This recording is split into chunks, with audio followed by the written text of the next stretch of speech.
Please rise for the Pledge of Allegiance.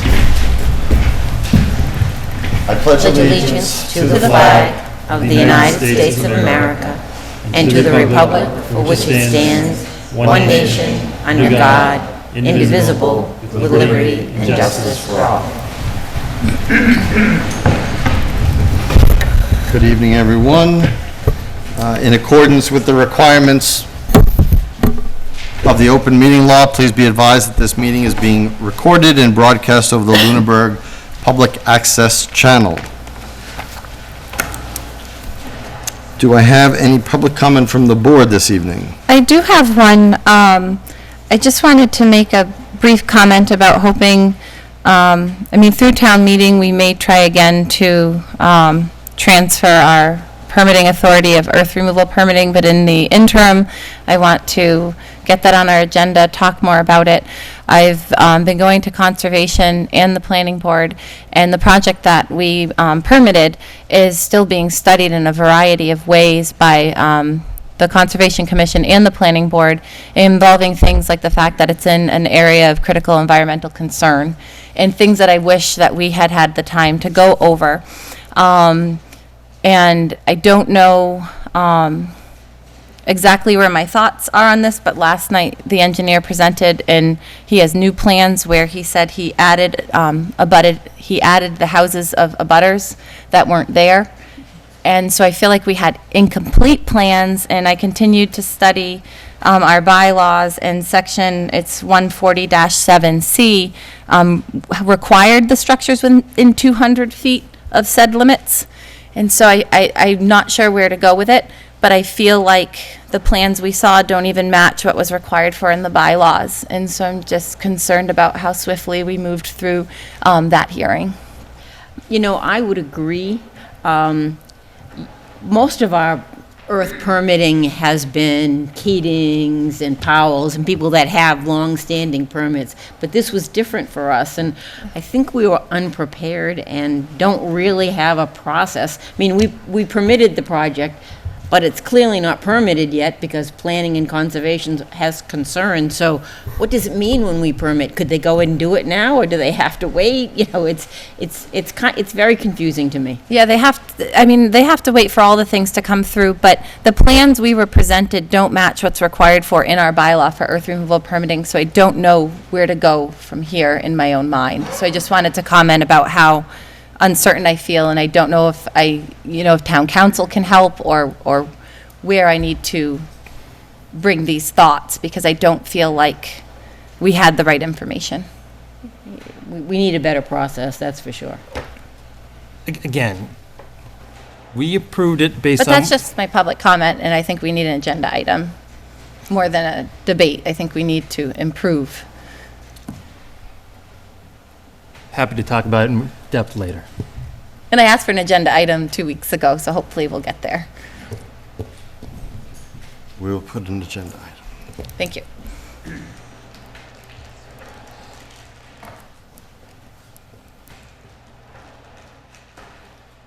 Any other public comment from the board? Anything, Damon?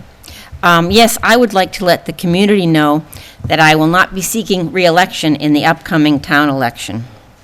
It's been an honor and a privilege to represent the residents of Lunenburg over these past 6 years, but I feel like it's time to truly retire and let the younger folks take over.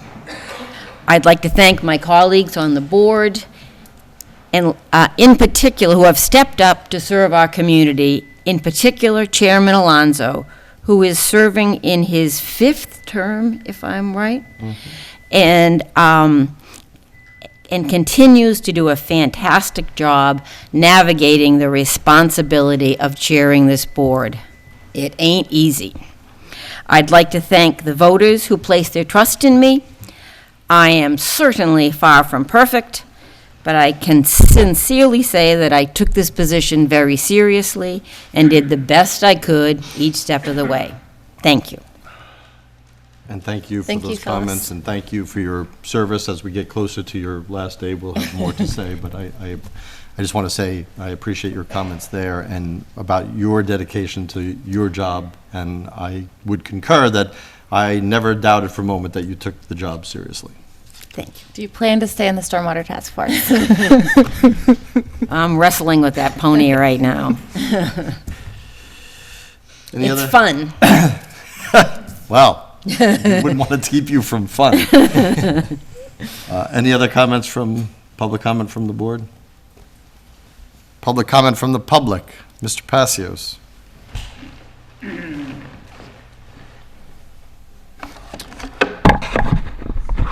Dave Passios, 56 Whiting Street.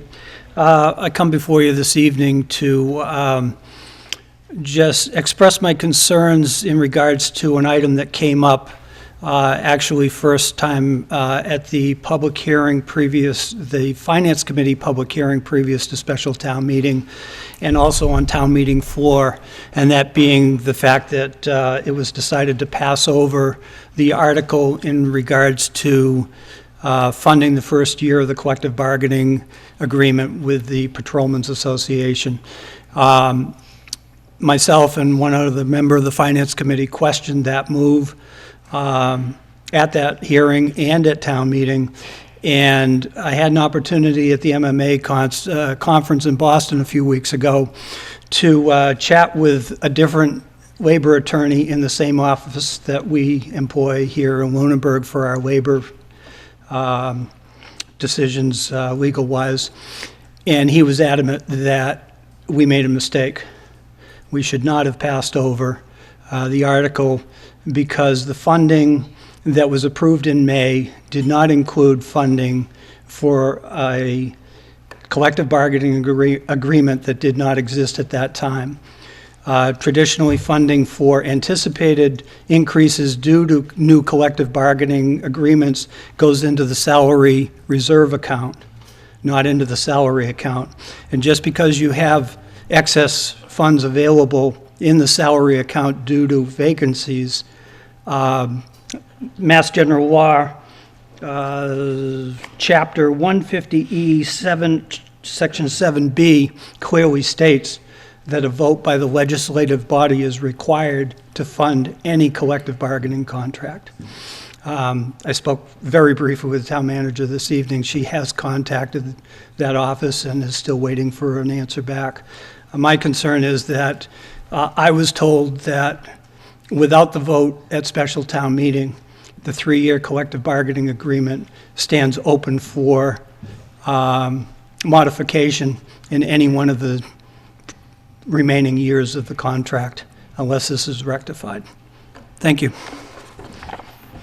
Thank you. Thank you, Yes, Dave. the town manager has been in touch with Labor Council. We made the decision based on professional guidance from Labor Council, so we were just following their best advice, but we will work, once we get their written response, we will work to rectify that situation on a course that's necessary or required by Mass General Law. That's all I asked. Thank you. Thank you. Goes back to, if you ask 2 different lawyers the same question, you're going to get 2 different answers. Any other public comment? Mr. Weaver?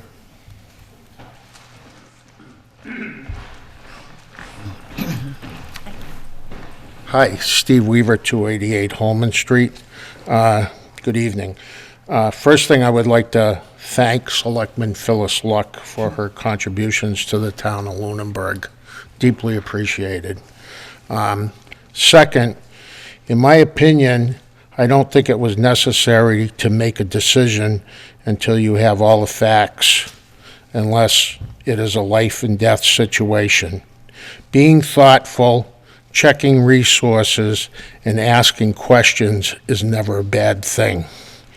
It was hurtful to see Selectman McQuaid last week go off at the last meeting and attacking 2 other selectmen for their views on land removal. It is not the first time he has criticized and belittled members of the board. I think it should be considered to have land removal go through the planning board. Thank you. Thank you. Any other public comment? Okay. Announcements. There's one announcement. Tomorrow, I believe, is the last day to register to vote in the March 3rd primary. So if you have not registered to vote in the March 3rd primary, for the replacement to the 37th Middlesex District representative. Tomorrow is the last day to do it. And I think it also would be good to announce the public hearing on the earth removal changes that are going to be on March 9th. I think you just did. So there'll be earth removal changes will be discussed at that's planning board meeting, correct? Yes. Planning board meeting on Monday, March 9th. Their meetings start at 6:30. I don't know when in the agenda it is. I don't have their agenda here. Do you have a time? They have not done the agenda. So look online for the agenda since the public hearing, it'll have an actual time. Well, there were plenty of people interested in that at town meeting, so I would hope we would advertise it well. And the public hearing for the Unitils, right? Oh, yes, how can I forget Unitil? So there is a potential settlement, whatever that means when utilities settle with the DPU, but there will still be the public hearing for the rate increase requested by Unitil. That'll be, I don't have the paper in front. Yeah, it'll be I usually have that with me. Let's see if I can pull out that paper. I apologize. It's in Fitchburg oh, here it is. Okay, I do have it. So, that public hearing was a notice of filing public hearing and procedural conference is going to be February 26th at 7 p.m. at the Fitchburg Memorial Middle School, 615 Rollstone Street. You can either attend and give public comment, your comment live, or you can submit your comments in writing as long as they are received by the committee by the end of day on February 26, 2020.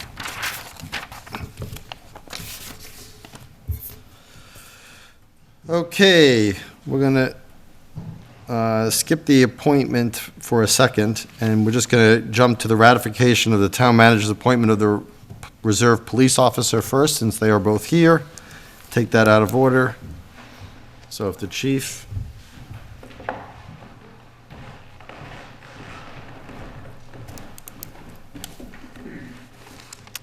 Good evening. Good Mr. evening. Chairman. Thanks again for having me tonight. Appreciate it. I'm here to recommend Brian J. Watson for appointment to the position of reserve police officer. Brian has recently retired after a lengthy and distinguished career with the Massachusetts State Police. He began his career with the Massachusetts State Police as a trainee and a trooper in June of 1993. He went up through the ranks, first being promoted to sergeant, lieutenant, captain, and major. During his evolution as a state police officer, Brian served with the State Police Detective Unit attached to Worcester County District Attorney's Office. Prior to his career with the State Police, Brian served with the Ashburnham Police Department as a reserve officer, the Ashby Police Department as a reserve officer, Fitchburg State University as a campus police officer, and the town of Townsend Police Department is both a reserve and a full-time police officer. Brian's training has been extensive. He completed the Municipal Full-Time Police Training Academy, the Massachusetts State Police Academy, and completed many other professional development programs. He holds an associate's degree of science from Mount Wachusett Community College, a Bachelor of Science in Criminal Justice, and a Master's of Science in Criminal Justice Administration from Western New England University. Throughout his career, Brian has been a friend to the Lunenburg Police Department, both on a personal and professional level. As a state police detective, Brian was instrumental in many investigations of serious crimes that have taken place in this community. The resources that he's shared with the department over the years as a Massachusetts State Police officer have been invaluable. I know you'll find Brian to be a very likable person, a professional, and a family man. I'm honored that he would choose the Lunenburg Police Department as a law enforcement agency he would like to be a part of, and I highly recommend Brian for this position. I believe that his former career as a law enforcement officer with his extensive training and experience will be a valuable resource to the department and to the community. Well, I would say that being a layperson in policing, I'd say he meets the minimum requirements for a police officer. I also, too, with that kind of resume, I'm very honored that he's Chosen continuing, us. well, continuing to serve in anywhere, and then, of course, more so that he's chosen Lunenburg. So Yes. I don't know if Mr. Watson is here. Yes, yes, come on up, Brian.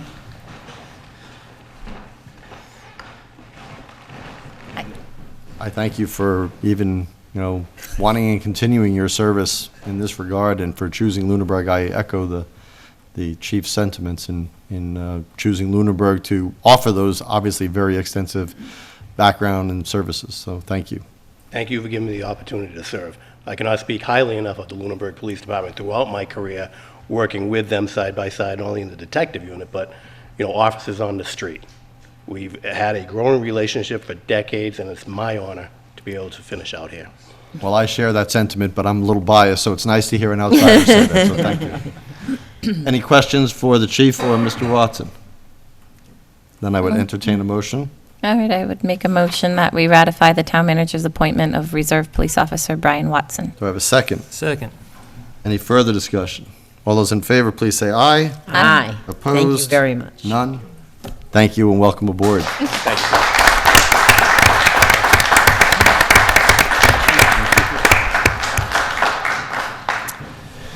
Okay, it's 7:17. We'll get to our 7:05 public meeting on the Public Rights of Way ADA Transition Plan. I will turn it over to the town manager.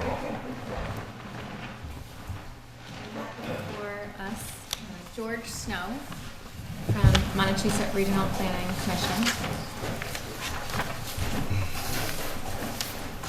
Good evening.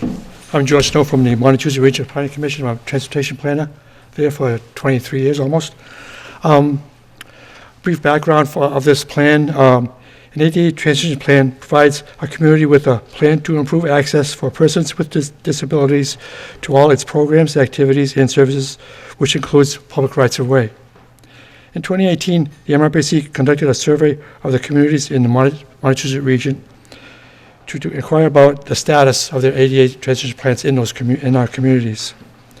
Lunenburg, one of the questions was, would you want to have a plan done for your community? And Lunenburg replied that it would be welcome assistance to complete an ADA public rights of way transition plan. The MRPC then invited all the communities to the MRPC for a meeting where we discussed with them how we could provide them assistance to complete a plan. In 2019, the MRPC decided to hire a consultant to assist us in the completion of 3 plans for the communities in our region, which Lunenburg is one of them. We then completed a competitive bidding process, which is why and from that we hired Stantec. And now I would like to introduce William Scarpetti from Stantec. He's going to talk about the plan and answer questions. So, Please.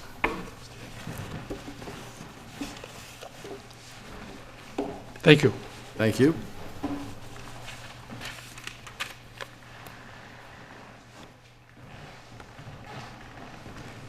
We can put up the PowerPoint presentation for ADA.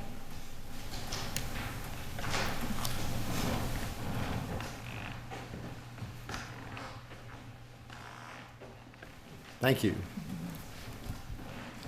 Great. Good evening. Thank you, George. Appreciate the introduction. Got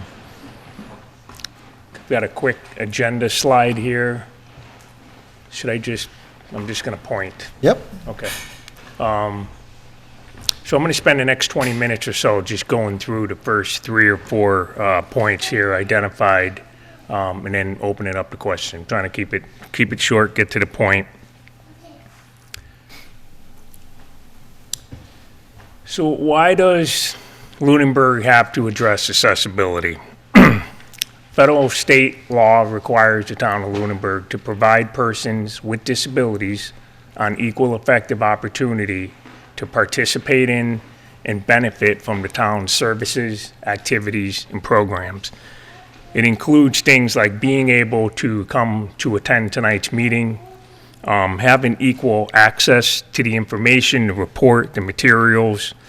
It also requires the identity of an ADA coordinator for the town. It also means establishing a grievance policy. In case someone feels discriminated, they can have a path to go through. So in a nutshell, simply, all communications, facilities, public right-of-way access has to be accessible to all users. So there's two responsible agencies for accessibility compliance. The first one is the American Disabilities Act. This was signed into law in 1990. It's one of America's biggest, most complete pieces of civil rights legislation prohibiting, discriminating, and guaranteeing people with disabilities the same opportunities as every citizen. It also requires communities to develop an ADA transition plan to essentially do a self-evaluation and outline a plan a way to transition non-compliant assets into compliance. Keep in mind now, this is 30 years old, so we all should be following it, right? The other agency is the Mass Architectural Access Board, the MAAB. They are really the enforcement agency, the regulatory agency in Massachusetts under the Office of Public Safety. They've developed specialized code, rules and regulations under the CMR 521 that essentially outlines the regulations for buildings, sidewalks, ramps. They also have the ability to fine a city or a town based on a violation. A violation can be as simple as when you resurface the road as part of your pavement management plan, you have ramps that enter out onto that street. Those ramps should be brought into compliance as well as the crosswalks. So a big part of our project was the self-evaluation. Over the summer, Stantec conducted a town-wide pedestrian ramp, sidewalk, and crosswalk assessment using iPads with a web-based GIS app. Forms open, collecting data. We photographed assets, ramps and sidewalks. We identified materials such as hot mix asphalt, concrete. We noted surface condition distresses such as cracking, distortions, tree root damage, missing pieces of sidewalks or ramps.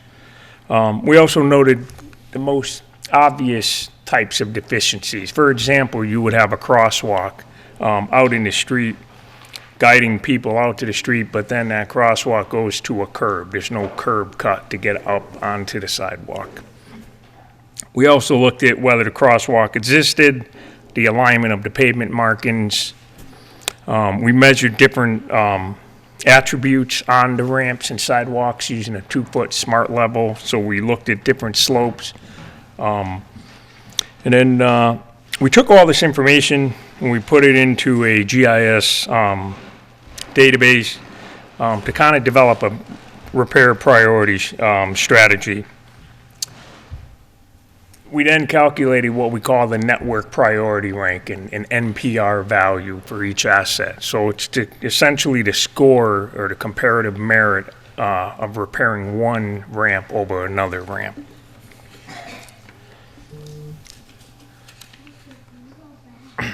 So last summer, we inventoried 80 ramps. Pie chart to the left represents the distribution of ramp materials. You can see most of the ramps are hot mix asphalt, followed by concrete, and then to the right shows the ramp categorization of ramp conformance. So the green slice of the pie is what is compliant. The rest of it is not compliant, but it gives us a breakdown of why it's not compliant. So the blue are these missing ramps that I kind of described earlier.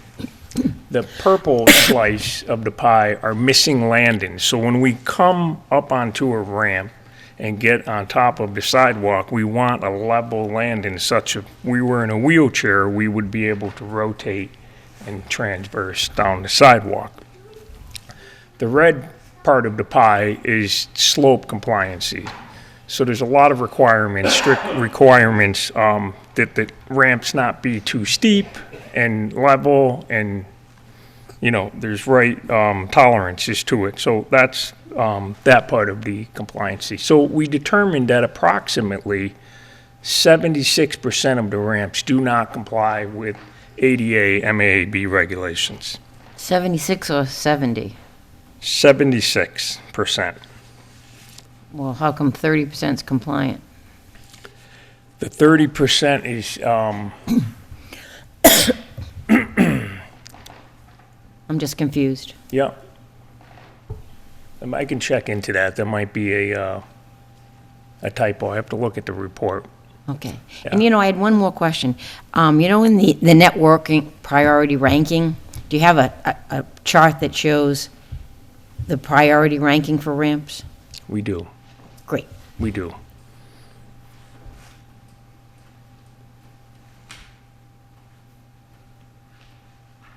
Okay, next. So here we see the townwide distribution of compliant and non-compliant ramps, and the next step was to determine the backlog, the cost of repairing all the non-compliant sidewalks, ramps rather. We come up with $165,000, and that's based on the unit cost per material. So next is, together, Stantec with the ADA advisory team developed a systematic repair strategy, ramp inventory using the GIS spatial analyses, which led to our network priority ranking. So this formula takes 6 pieces of criteria that were scored independently and then cumulatively added together, resulting in each ramp's NPR value. So we'll kind of go through them right now. So the first one is, criteria 1 is the ramp condition. So if there's a missing ramp or a missing landing, we have a high score for those, since they're hindering accessibility. Criteria 2 is proximity to school. So the closer the ramp came to a school, the higher the score. We actually have 3 treatment bands, so 3 buffer zones. So within 1,500 feet, that was your first score. The closer you get to the school, the higher the score. Criteria 3 looks at ramp proximity to the Montechusett Regional Transit Authority, the MART bus stops. And this is a 500-foot buffer. So again, if you're just outside the buffer, no score, but if you're in the buffer, it starts at 1 and then goes right to 500 on the target of the bus stop. Criteria 4 looks at employer data that was provided by MRPC. We prioritize public government buildings and commercial retail locations. So in theory, these areas would have higher foot traffic. So ramps within these boundaries receive the score. Criteria 5 looks at the ramps within or near parks and recreational areas. We took a 500-foot buffer into consideration there. Utility or criteria 6 utilizes all the slope readings that we had for all the ramps, for both the landing and the apron, the entrance of the ramp itself.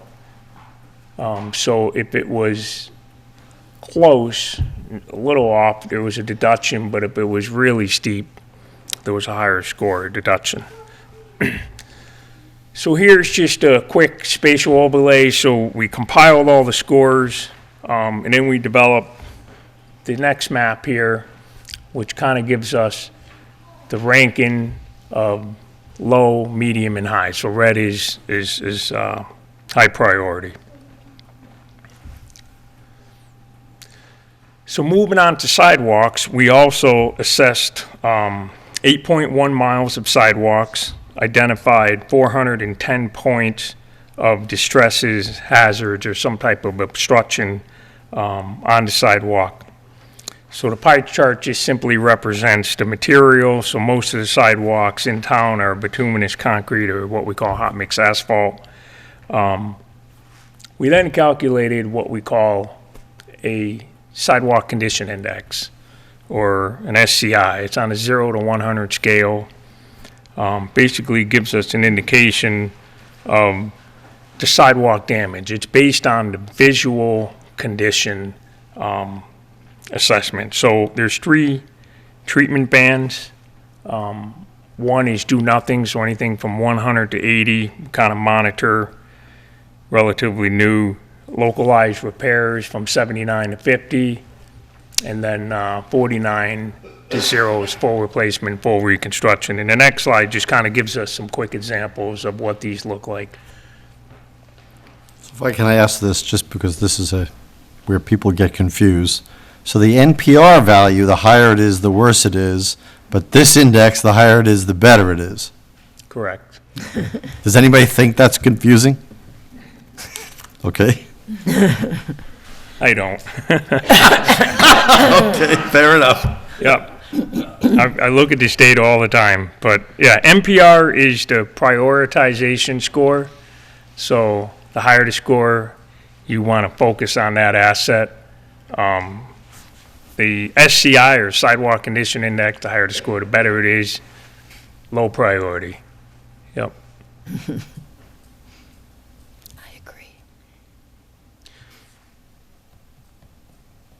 So again, here's just a distribution of compliant and non-compliant sidewalks in town. We also calculated the sidewalk repair backlog to be just about $270,000.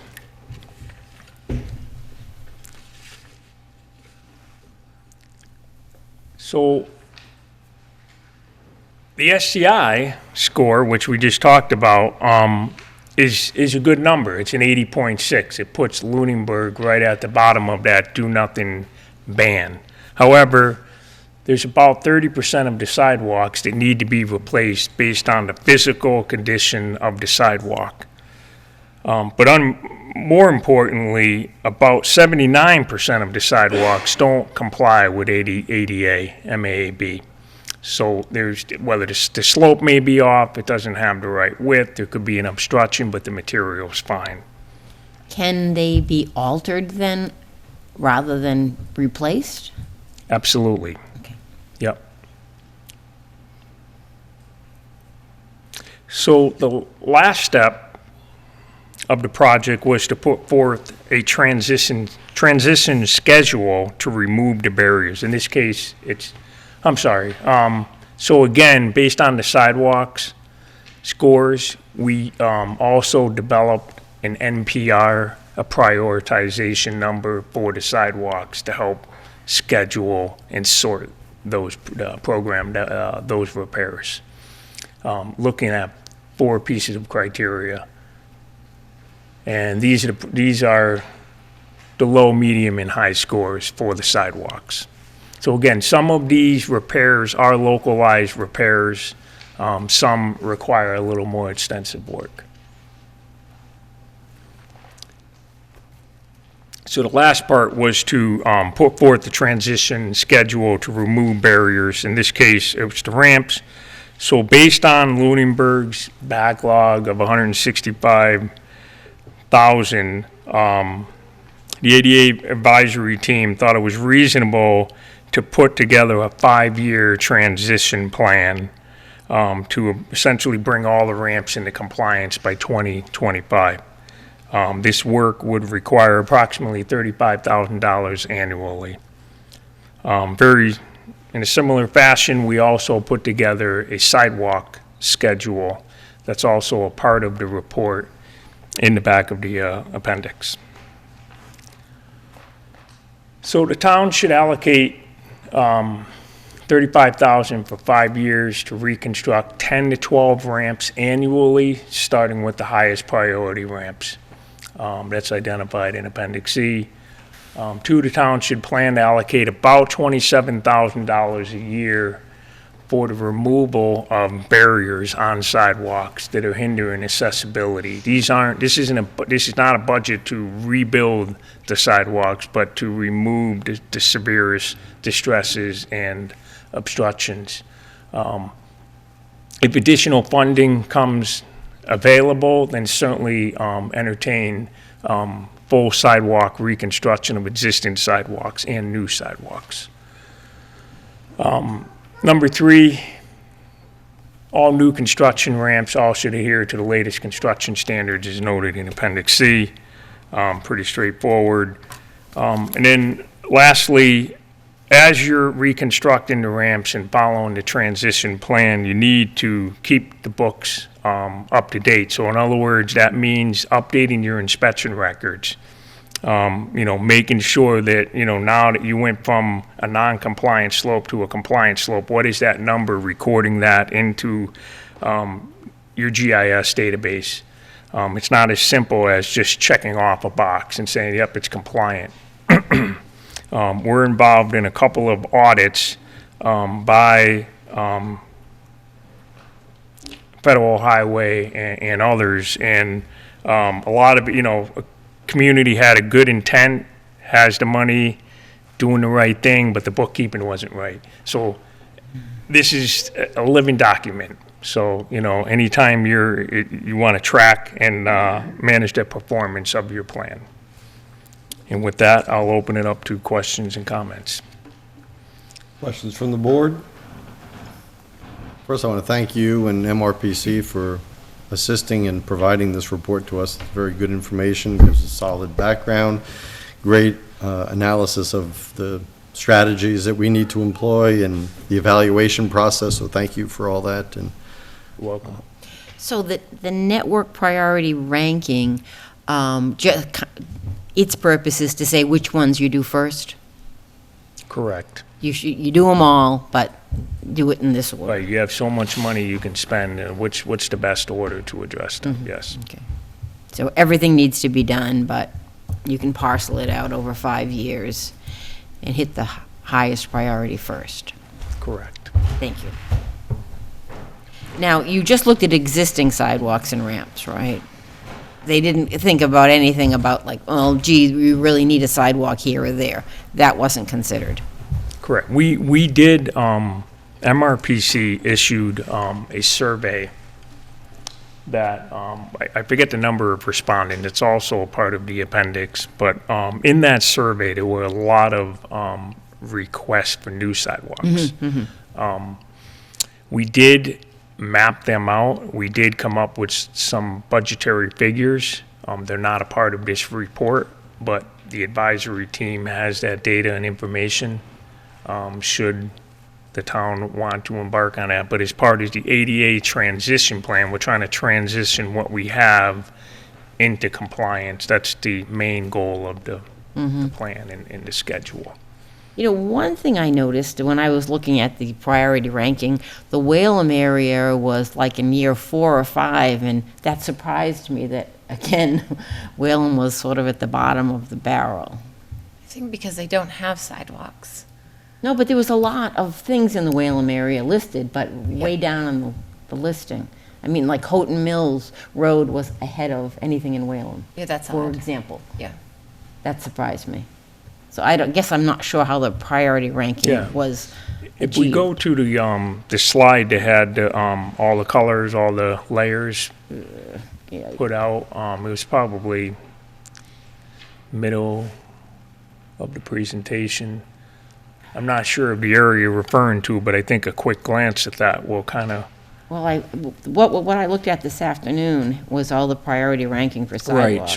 Right, if you look at that whole comprehensive, Doesn't seem to be in It's here, low Bottom priority. right-hand corner of, yeah. It's low priority. but I'm surprised. Okay. That's You're all. surprised that Yeah, it's go- low go priority? You forward. just said it was high priority. No, I mean, it was way down, year 5, the Well, Whalum area. No, I'm talking about, you saying Houghton Mills is right here, and that's low priority, so it's not high on the list.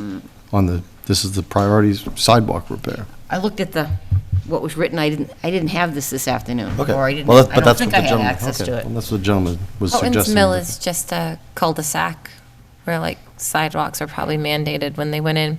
And it came out on me too because my previous home was on a dead-end cul-de-sac with mandated sidewalks that are now completely overgrown with moss. So I'm like, wait, where's that road in here? So I don't know how, Houghton's Mill's an outlier for sure in looking at the data.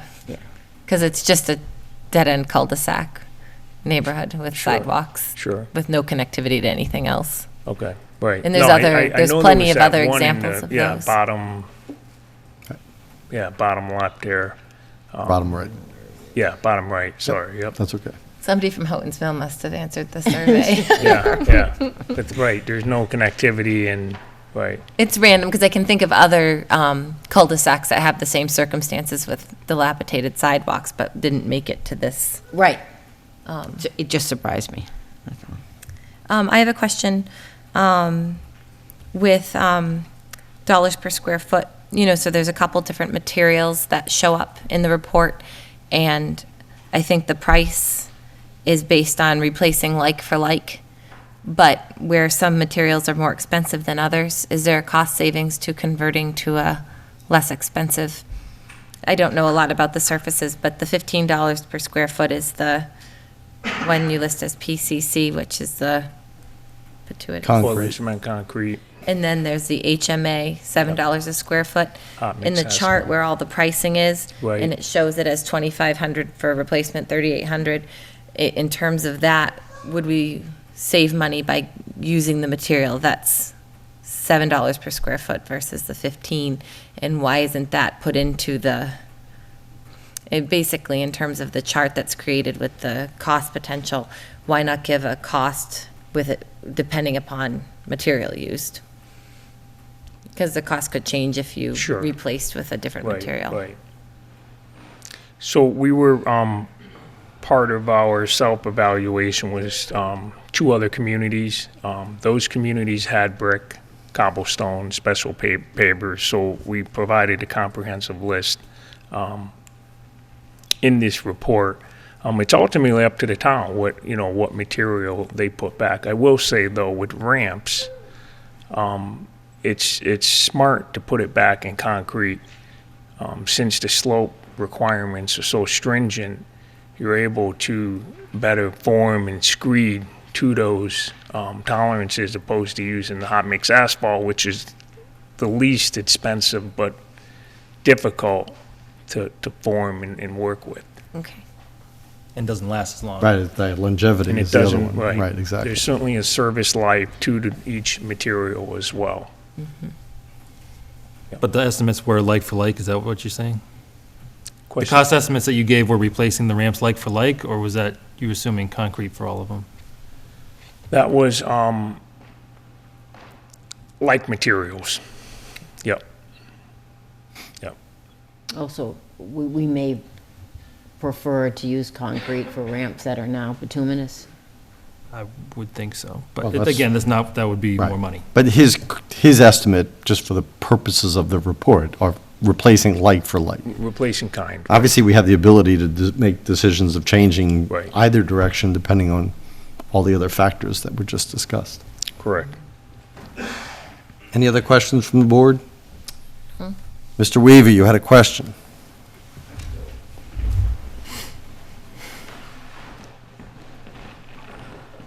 I just have a question about on the sidewalks, where if you're visually impaired, they usually have some type of plate with little dots on them in some locations. Is that something that we should be doing in town also on sidewalks? Yes. Yep, we refer to it as a detectable warning panel. Serves 2 purposes. One is to identify someone is blind with the cane, where the edge of the road is. It also, those that are visually impaired, but they're able to see color differentiation. You don't want to try to put a red detectable warning panel with brick. You want to change the color to show the contrast differences. But they are required by the MAAB. So that must be included? Yes, they're included in the ramp price, correct. Great. Any other questions? I have a question for the town manager.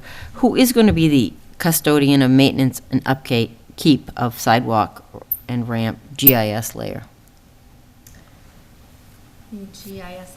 Well, when we have that capability, hopefully in the future. Well, we do have GIS. Yes, but not for that layer right now, I believe, for something like this.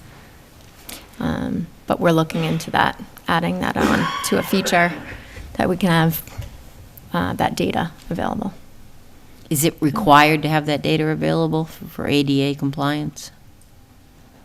Say again? Is it required to have that information GIS. available, GIS. GIS, for ADA compliance? No, you can simply use an Excel data sheet, but you want to record, to keep the books, yeah. You want to GIS record is certainly a better idea. GIS is it's just a simple mapping tool that allows us to collect the data more efficiently.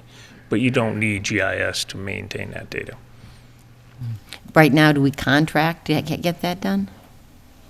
Contract to what? For Get the GIS accomplished? Because we have a lot of GIS mapping. How is that done?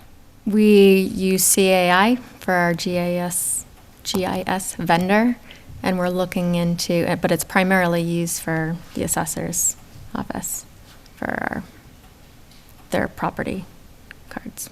So are we looking into having it? We're looking into other functions for other departments that could use GIS. Great. I just had one, just some corrections that if we can make on the final report for the advisory team. Selectman Katie Adams was also on the team, Okay, as well as Carolyn Rossi. I was wondering. okay. is, and Mr. Londa's name is Londa. Okay. That's minor. Yeah, Now, there was something about board and committee members having, about ADA training for municipal employees. Is that a requirement, or is that a suggestion? it's highly suggested and advisable. You know, I think we all try to do the right things as humans, but just some of us don't know the rules Oh, yeah. and regulations, you know, and it just goes a long ways, you know. But Oh, no. it's not a requirement. No, I agree. It's definitely advisable. And I would think that when we organize that training, board and committee members should have access to that training as well, should they like it. Mhm.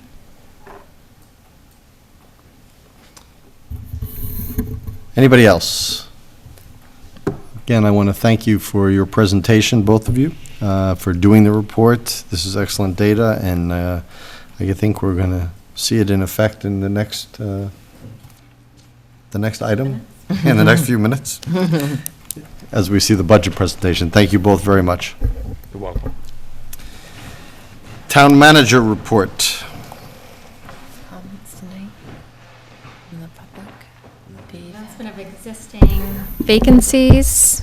There's one regular member and 3 alternate vacancies on the Agricultural Commission, 1 vacancy on the Americans with Disabilities Act Commission, 1 vacancy in the Architectural Preservation District Commission, 1 vacancy on the Finance Committee, 1 vacancy on the Open Space Committee, 1 vacancy on the Planning Board, 1 vacancy on the Sewer Commission, and 2 associate vacancies on Zoning Board of Appeals. And we did receive a talent bank form today for the Sewer Commission.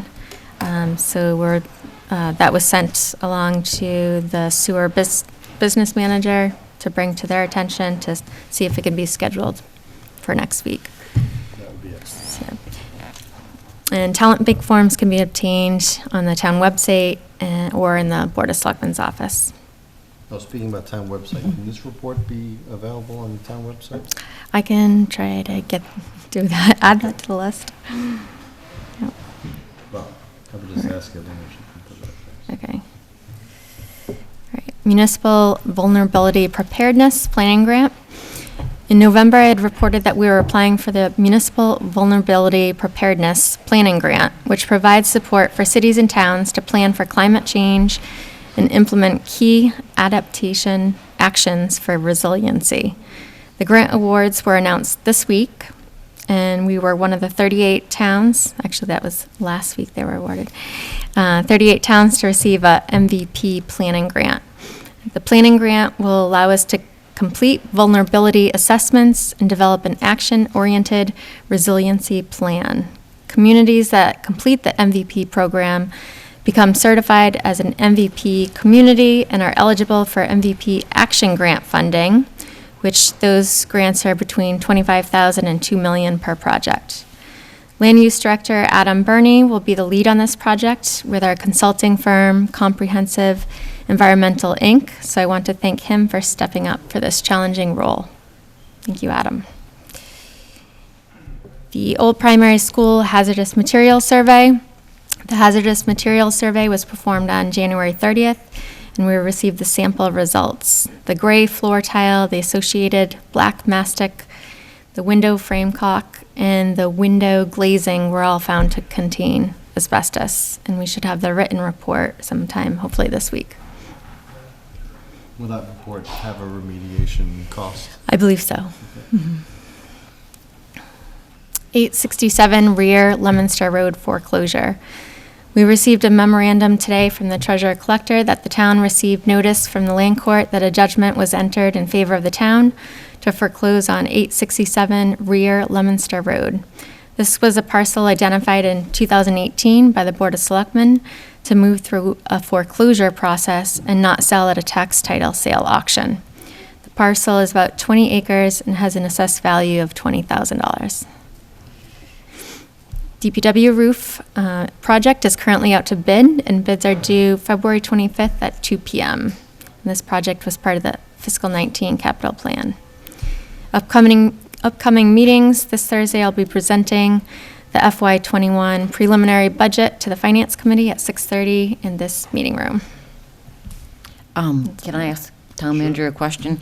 I have a question on last week's Town Manager's report. The item that was added, I don't know, after 6 o'clock that we didn't get to look at ahead of time was the Regional Education and Enforcement Coordinator position that would be fully funded by grant money. Mm-hmm.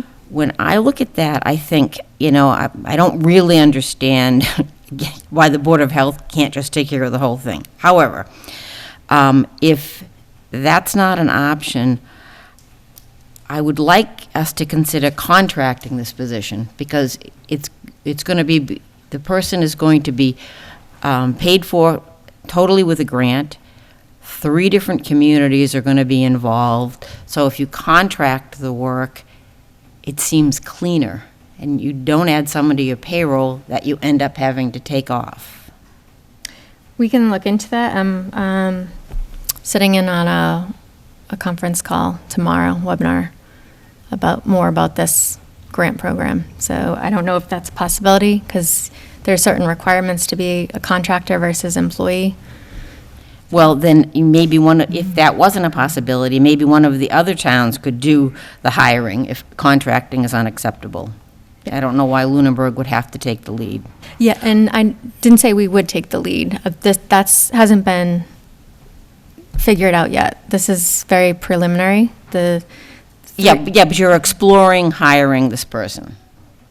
So The let's 3 explore- entities, yes. Let's explore Yep. how we Regional. can avoid hiring this person. I mean, again, also, we've got a lot of town employees who only work 36 hours, so why I don't really understand what the skill set that's needed. The position would focus on enforcing and recycling requirements by the private haulers. I don't really understand what that person does.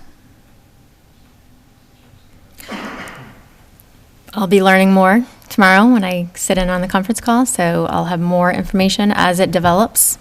At this point, I'll take your questions. Thank you. Any other questions about the Town Manager report? Thank you as always. I want to congratulate you and thank our consultants for the MVP grant? Yes. Okay, so, current business, FY '21 preliminary budget presentation by the town manager. That would be you. Yes. Mr. Chairman, if you could you speak up because it's very difficult to hear? Oh, I'm sorry. Nope, we're sharing a mic. Yeah. So that's This is the austerity budget of Mike sharing, by the way. So yes, we're going to start with the FY 2021 preliminary budget presentation by the town manager. And thank you for complimenting me on not having a loud voice, because at home, I always get told I speak too loudly. So this is quite the switch, so thank you. I realized that my wife had a sister.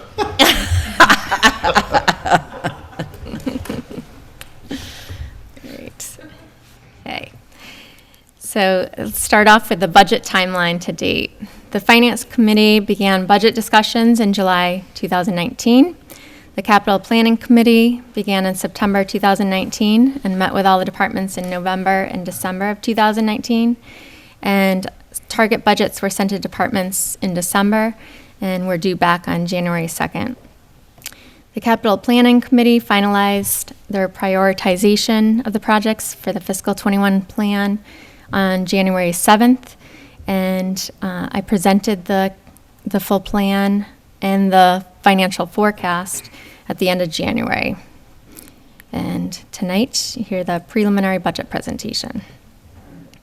So in preparing the fiscal 21 recommendation, the goal was to create a balanced budget that funds operating budgets using recurring revenues at current service levels with some exceptions. The original target budget used in December and preliminary budget uses conservative revenue projections. It meets all the town's financial policies. Certified free cash was not used on the operating budget and abides by the town's financial policies. So the budget uses $679,133 of free cash towards capital items, $110,000 of free cash towards OPEB liability costs, and $100,000 of free cash deposited into the regular stabilization account per our policy. So I'd like to explain a little bit about target budget. What is a target budget? So on the revenue side, this is what was included when forming the baseline target budget. Property taxes included adding 2.5% to the previous year's levy, included $350,000 for new growth, and the debt exclusion amounts. For state aid, in December, we did not have the governor's proposal, so state aid figures were level funded from the previous fiscal year. Local receipts included a 2.27% increase over the previous fiscal year's estimate. And for other available funds, it did not address the use of free cash, and other sources of available funds are relatively similar to the previous fiscal year, except funds from the sale of cemetery lots and PEG funds for indirect costs. Those are included in this year's.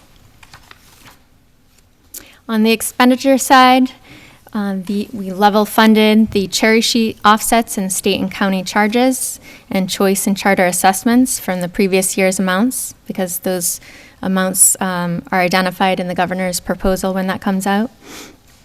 And departments were sent budgets in December that included all contractual increases and level funded other expense categories, except included costs associated with an additional full-time patrolman and a full-time career firefighter, the known audit cost, the estimate for the regional dispatch from the finance subcommittee, an additional $50,000 for pavement management, known principal and interest debt payments for fiscal 21, and included a 6.5% increase for health insurance for active and retirees, and included 10% increase for Worcester County retirement, and a 2.5% increase for the Lunenburg Public Schools and Monty Tech.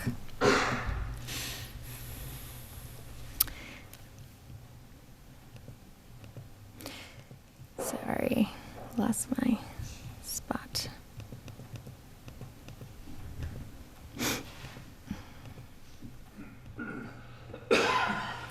So for, I didn't lose my spot. So the preliminary budget versus the target budget, assumptions and unknowns. For revenues, state aid, the governor's budget proposal has a 2.28% increase. That's the difference from the target budget, which was level funded. For new growth, the preliminary budget assumes $234,000 for new growth versus $350,000. And we will continue to monitor this number and adjust if needed. On the expenditure side, cherry sheet offsets and state assessments for the preliminary budget uses the governor's figures. And for health insurance, it assumes a 3.7% increase for active employees and 5% for retirees. Actual health insurance renewals are received by the end of February. For the liability and workers' comp insurance, it assumes to be level funded, and renewals are received in late March. The Monty Tech assessment assumes a 2.5% increase, and assessments are received at the beginning of March. And the snow and ice deficit for fiscal 20, if we're unable to cover the deficit with the end of the year into departmental transfers, there's approximately $218,000 of unexpended free cash that could help cover the deficit. Onto revenues. So there are 4 sources of revenues for the town, and they include property tax, state aid, local receipts, and other available funds. Property tax includes residential, commercial, industrial, and personal property tax. State aid includes Chapter 70, public elementary and secondary school funding, unrestricted general government aid, among other categories. Local receipts includes motor vehicle excise taxes, penalties and interest collected by the tax collector, fees from various permits and licenses by different departments, ambulance fees, solar net metering payments, fines, and the local option meals tax. Other available funds includes free cash, which is the unexpended balance from the previous fiscal year as certified by the Department of Revenue, unexpended capital, indirect costs charged back to the sewer for town services and their debt payments, revenue from the artificial turf revolving fund, and the reimbursement for the MSBA loan for an old school project. So this chart shows a breakdown of revenue source by percentage, and this is what we base our budget on. So property taxes are our largest single revenue source at approximately 66% of our total revenues. State aid is our second largest revenue source at 22%, local receipts at 7%, and available funds makes up 5% of our total revenue source for this fiscal year's fiscal 21 budget. So this chart is a breakdown of the revenue estimates for fiscal 21 compared to the previous years, and some noteworthy highlights. Property tax increase is significantly less due to the decline in new growth. The governor's state aid proposal is less than the fiscal 20 increase. Our estimate for local receipts is conservative and consistent with the previous year.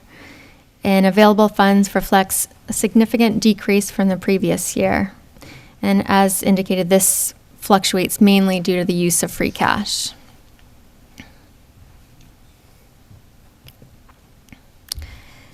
So when we look at revenues from property taxes, we take the prior year base, add 2.5% per Prop 2.5, add an estimate for property tax new growth, include the debt exclusions for the debt excluded projects, and this gives us our maximum allowable levy limit for fiscal 21, which is $28,685,707. I just wanted to give a history slide of new growth. So this was a significant challenge in the recent future that impacted our budget was the estimate provided by the assessors assessing services group. From we had an original estimate that we used for a baseline budget of $350,000, and as been reduced to $234,000. What are the two columns, RE and P? Residential and personal property. Oh, okay,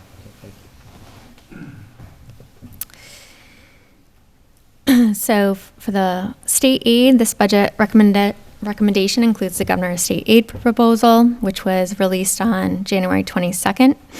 And it provides for an additional $155,185 in Chapter 70 funds, which was a 2% increase, an additional $31,442 in unrestricted general government aid, which was a 2.8% increase, and the total estimate for fiscal '21 is $9,520,765, which is an overall increase of 2.28. This slide is a history of state aid over the last decade. So it shows you how the different lines have fluctuated over the years as well. The governor, the administration has said that they will match growth for the unrestricted general government aid account at the same rate as the state. So it's something we hope to depend on. The estimated local receipts is recommended or in the budget to be increased by $68,450 or 2.27% over the previous year's estimates. And this is, again, motor vehicle excise tax, licenses, permits, fees, fines, and investment income. These are all elastic revenues that are very dependent on the economy.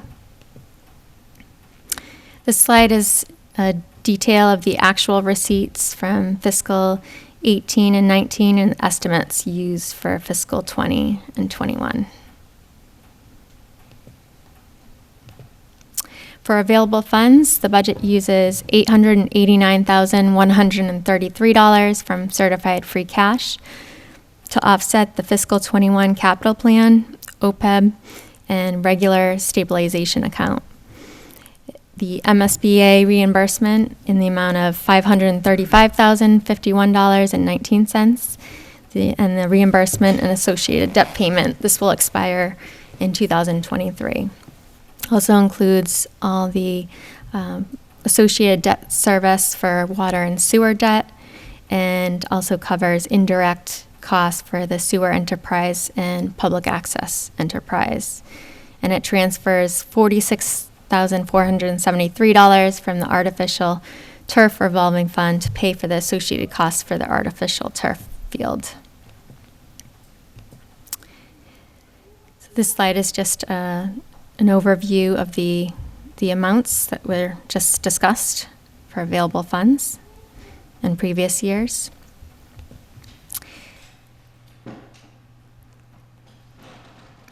Waiting for the... And on to expenditures.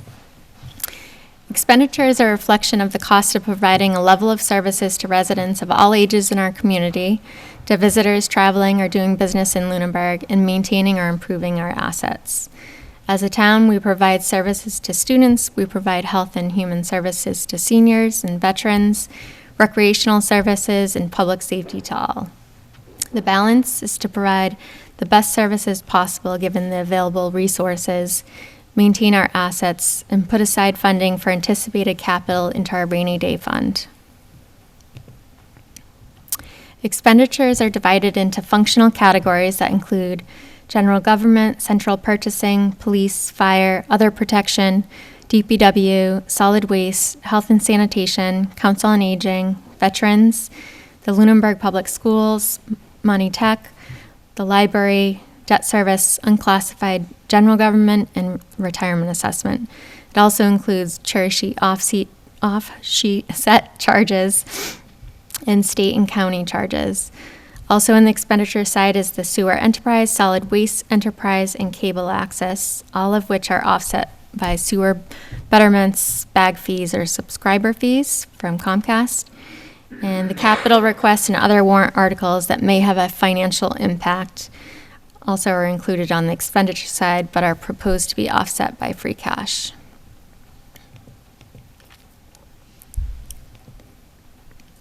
So for the target budget, like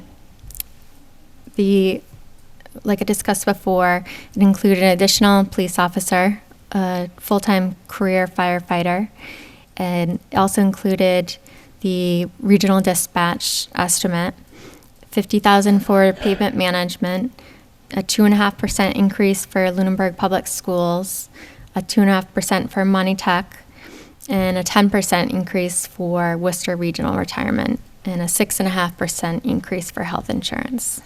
May I ask a question? Would you prefer questions now or at the end? Go ahead. The 72 for the additional patrol officer and the 77 for career firefighter, does that include benefits? No, that's just what was put into their budget for all associated costs within their department. So It where was would we reflected see, in the health insurance. where would we see the total cost of adding these I people? can get the actual number for the health insurance. Thanks. But you said, I'm Heather, saying it's included you included their It's- I- requisite health insurance in the other line item. Yes, So in they the- are included, they're just not in that 72. Right. So they're taking account into the budget, but that 72 is just their salary and their union requirements. Right, The like, union contract. But in the health insurance, she has included the additional coverage of those two employees. The 6.5% includes those two? yes. But usually, if we're adding people, we put the total cost of adding those Well, people. it's just a matter of what line item in the budget she's putting them in. So it's included, it's just, it's just a different, it's a way of doing it. Yeah. I The can get. health insurance doesn't go into each department's budget. Right. It goes into the whole town. So that's its own the health insurance, its own line item. But I recall when a citizen was trying to add a firefighter a year earlier, everything had to be included. But it had to be included in other line items within the budget. It had to be accounted for in the budget, which this budget does account for those. Yeah, I understand. I just think it should be. I can get the number. Thank you. So for the above target highlights, the general government, there was a request for $39,996,000 more than the target for additional funds for election, census, and registration workers, additional hours for the assistant town clerk, and increased software costs. I'm assuming that K is extraneous. It's not. I'm sorry, sounds yes. like something Yeah, sorry. Okay. That K should not be there. Let's just make it a round up to 40. 40K. Yeah. The fire, an additional 21,000 more than the target to increase on-call firefighter EMT accounts. The DPW, 22,000 above target for the cemetery. For the Board of Health, an additional 7,000 for additional hours for the Board of Health administrative assistant, and a 5% increase for Neshoba Health and Nursing. 37,000 more than the target for across most of the accounts in the library, and a total request, and that K should not be there as well, to a 4% increase, which was $294,542 over the target budget. So the preliminary budget funds the target and above target request for additional hours for the assistant town clerk, addresses the election and census registration workers' salaries, includes new voting booths, and increases the increase in software costs under IT. For the police, it funds the requested budget for an additional full-time patrol officer, which the preliminary budget is after when we're going through the budget process, there were cuts made, so their budget in the end came in below the target budget. The fire, it funds the target budget and an additional 6,000 of above target requests. The DPW includes the $50,000 for pavement management, an additional $20,000 for facilities, additional $10,000 for cemetery, and it eliminates the assistant mechanic position, which was around $40,000, and cuts electricity costs by $8,000.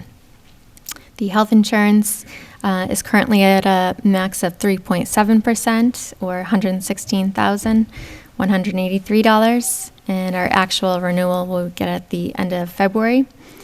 And the Lunenburg Public Schools, the preliminary recommendation is still at 2.5% increase. And based on the reduction in the health insurance from the initial 6.5 to 3.7, the superintendent's proposed budget decreased from a 4 to a 3.64% increase, or $219,000 more than the target. This is the overall fiscal 21 budget for operating expenses. It's projected to increase by $1,164,402, or 2.9%. And the largest increase is for the Lunenburg Public Schools, which is the $519,897, or approximately 45% of the increase. The next highest is Worcester County Retirement Assessment, or $147,791, which is approximately 13% of the increase. Unclassified general government is 11% of that increase at $131,888, and that's using the 3.7% increase for active employees and 5% for retirees. And the debt service at this point in time is decreasing by $91,181, and central purchasing is decreasing by $4,023. The debt service for fiscal 21 at this point is $4,590,491, and that's a breakdown of the debt and then the offsets to the debt, which include the debt exclusion amount for fiscal 21, as well as the sewer betterment and water betterments that pay their portion of the debt, and the reimbursement we receive from MSBA. This is a slide, I'm sure it's familiar to a lot, the color-coded debt schedule.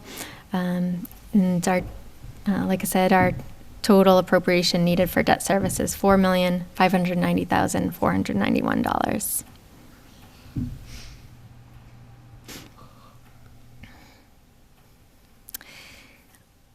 The target budget in December started off with a projected 8% increase in health insurance costs. 6.5%.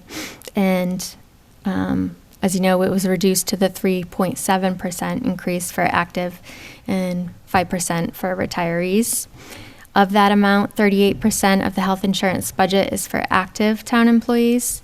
62% is retiree health insurance for both town and school. The active portion is approximately $966,000 out of the $2.489 million. And school retirees account for about $1.088 million, and town retirees account for $413,000 approximately. The retirees renewal is on a calendar year basis and is based on a 5% increase for MedX2, Managed Blue, and Medicare. And you previously heard that the new Public Employee Committee agreement that went into effect in fiscal 19 included plan design changes that reduced our current and retiree health insurance costs. And we will get our renewals by the end of February.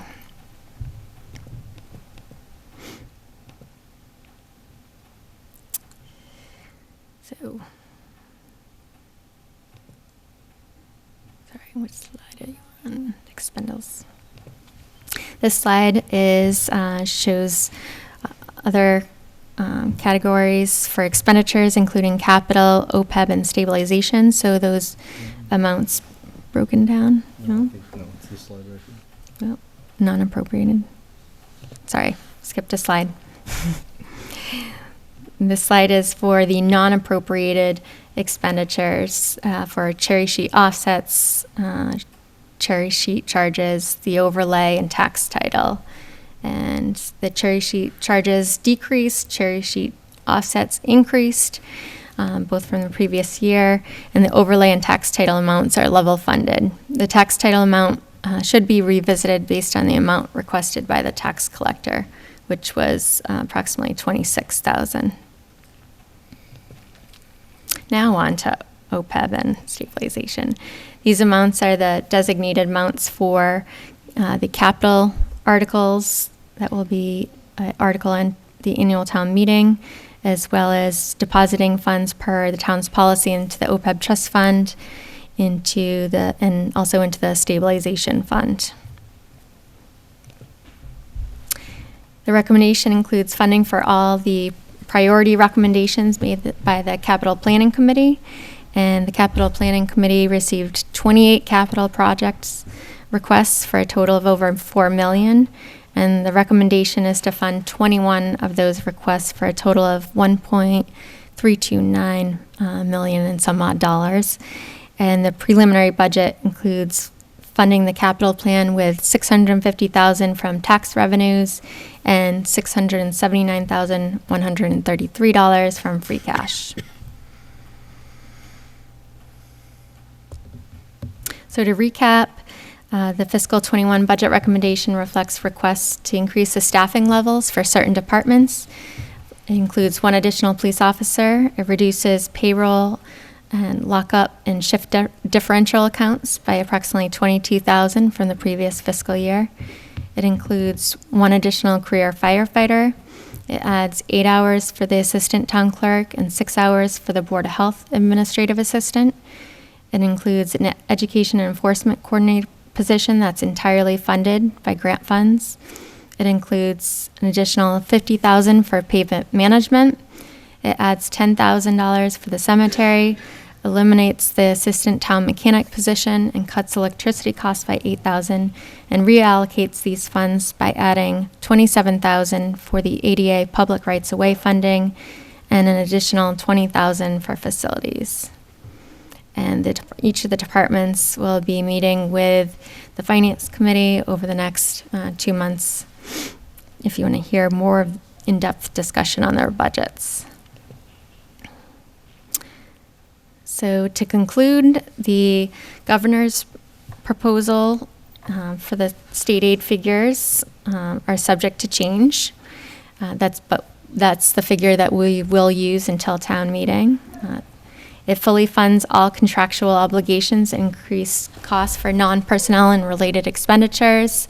It's balanced based on the use of reoccurring revenues for operating costs. There's no draw on stabilization fund or free cash for operating expenses. It maintains the existing staff with a net 1 additional town employee. The preliminary budget does not meet the superintendent's proposed budget, but the goal would be to revisit once unknowns become clearer.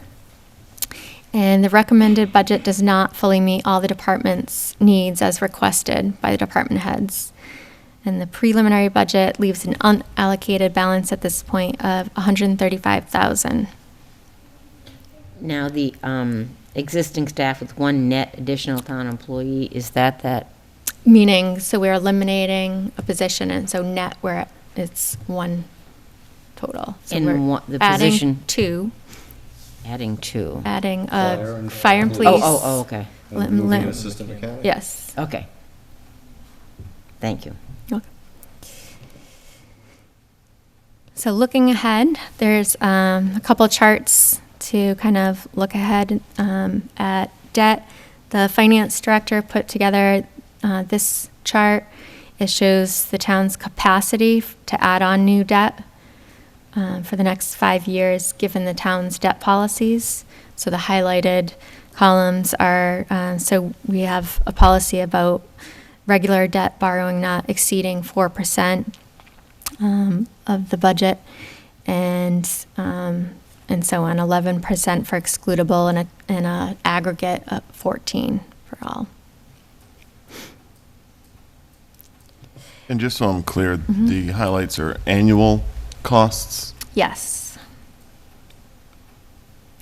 And the big drop in total debt service comes in FY '24, where we dropped $1 million. Because that's when, what, the primary school comes off? Library and public safety will expire. Yep. Karen's nodding her head. What? Karen is nodding her head, yes. This slide is a 5-year tax rate impact slide. So it shows updated figures for fiscal '20 and plugs in the preliminary budget figures for fiscal '21. So given this scenario, the tax rate currently is $18.12, and it would increase 4 cents to $18.16. That's just the rate, right? Based on, yeah. But rate Yeah. is kind of meaningless by itself. The budget calendar is, so the Finance Committee will begin a detailed review of the fiscal '21 budgets beginning February 20th. The State House Ways and Means budget is put out at the end of April, and the Senate budget is put out by the end of May. Our town meeting is May 2nd. The annual town election is May 16th. And the Conference Committee budget from the state is out by June 30th.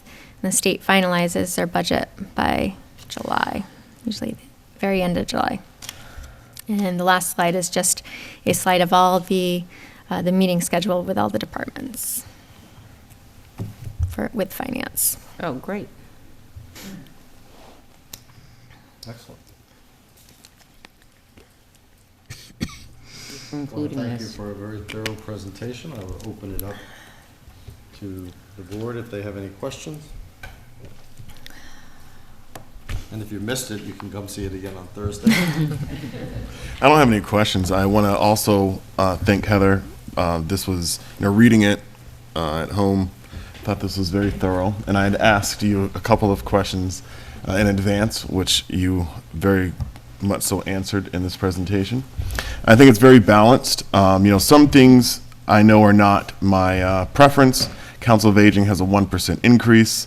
I know that there certainly is a higher need there. But I expect that in the coming years that will change. And also the library, I'm aware that, they are looking for a little bit more money than $14,000 extra a year. But I think that the way that this was put together is balanced and fair and reasonable. So I really appreciate the hard work you put into this. Thank you. Another made me think of something about the library as well that's also affects the facilities budget is we also did look at how much money the Friends, because that was one of the concerns, is that the Friends spend money on maintenance for that building. So we're taking on that $20,000 that's going to go into the facilities will help defer that. That's excellent.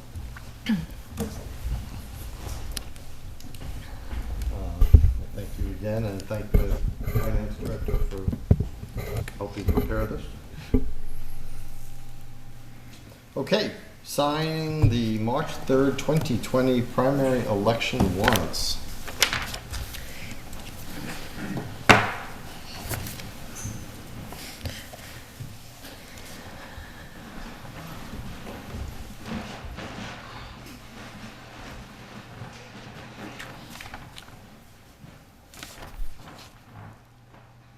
Okay, this is not actually the ballot itself, clearly.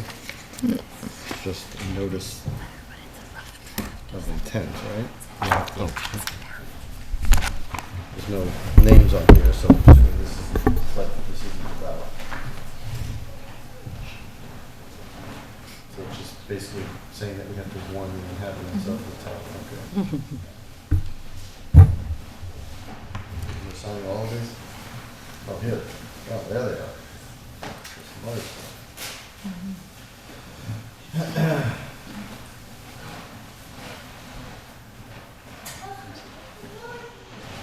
And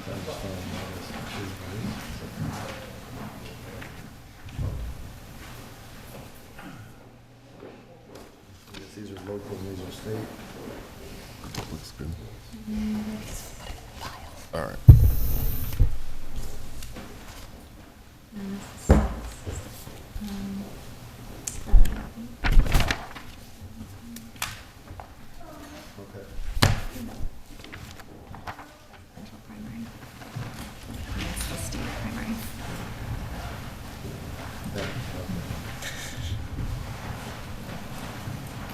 It's good to see kids here. Like it, yeah.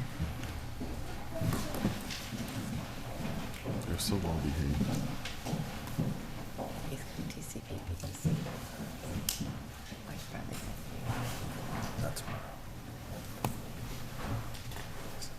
So the one with the green paper clip is the state ballot, and the red is the federal.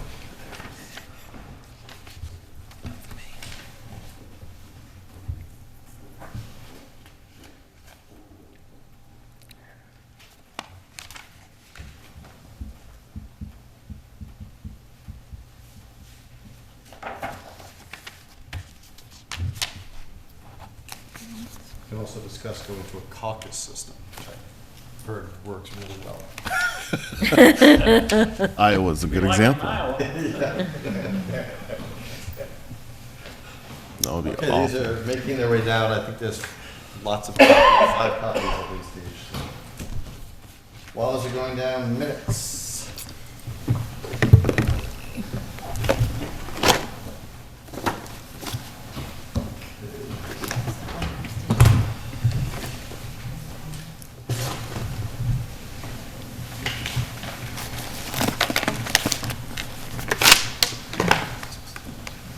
The minutes from November 20th to November 5th of last year.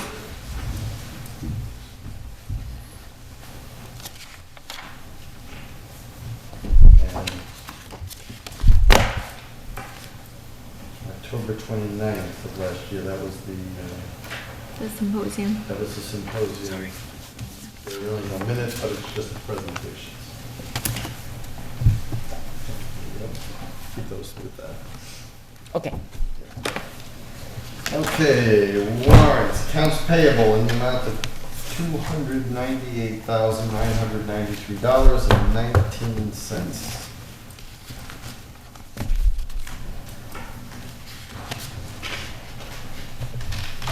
That's approved. Okay.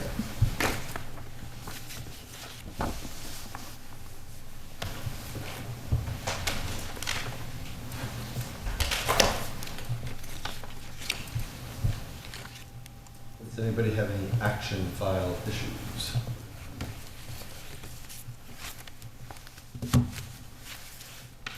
Nope. No?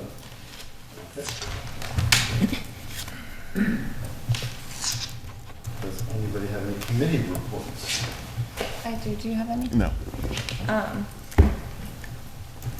Okay, so a couple, my public comment already addressed earth removal permitting in the context of our current permitting authority, but I attended the planning board meeting last night, and earth removal permitting's on their agenda, and they're working on revising it, maybe making it more palatable for town meeting in terms of some of the problems people had with the bylaw the last time we tried to pass it. The one nuance is they're working on repairing it, improving it, et cetera. But if it doesn't pass, we're still stuck with it, I guess. I don't. And so a comment I made, but I guess it had been brought up at a previous meeting, is that through town meeting to have 2 separate articles, one to transfer the authority as is. So we'd be asking the town to transfer our permitting authority of earth removal to the planning board, with essentially they would adopt our bylaws as is. So we could accomplish getting it to where it probably should be. The runaround of applicants having to do earth removal through us, stormwater through planning, conservation, there's at least 3 to 4 stops for a single thing.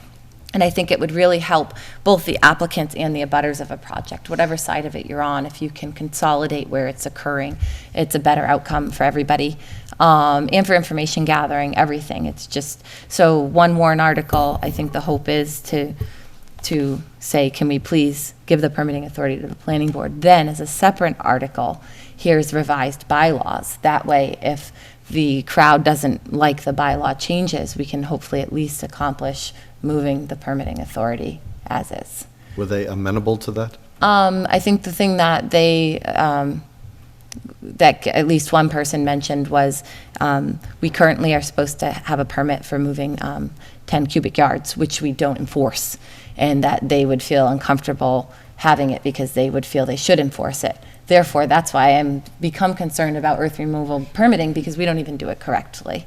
As a town, we haven't been following the actual bylaw probably ever.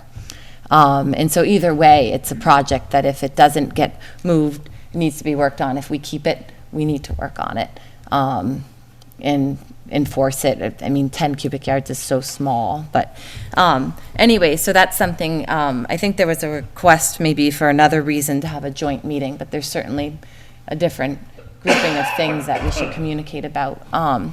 The other thing, I stayed till the end to, I guess, sort of public comment, but it's something I proposed to them, proposed to us, and proposed to everybody.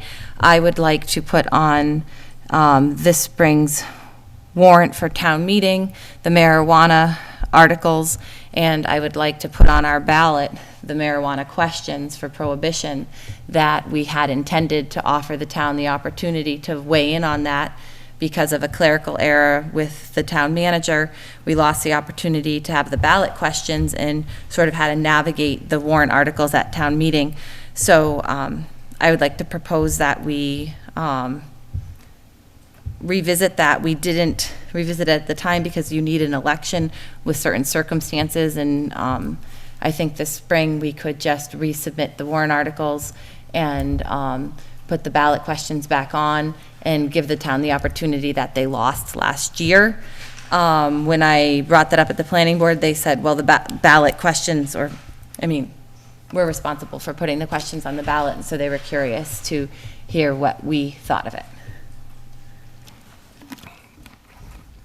First of all, let's talk about logistics for a second. If we were to put it on, when is the last time we can put something on the election ballot?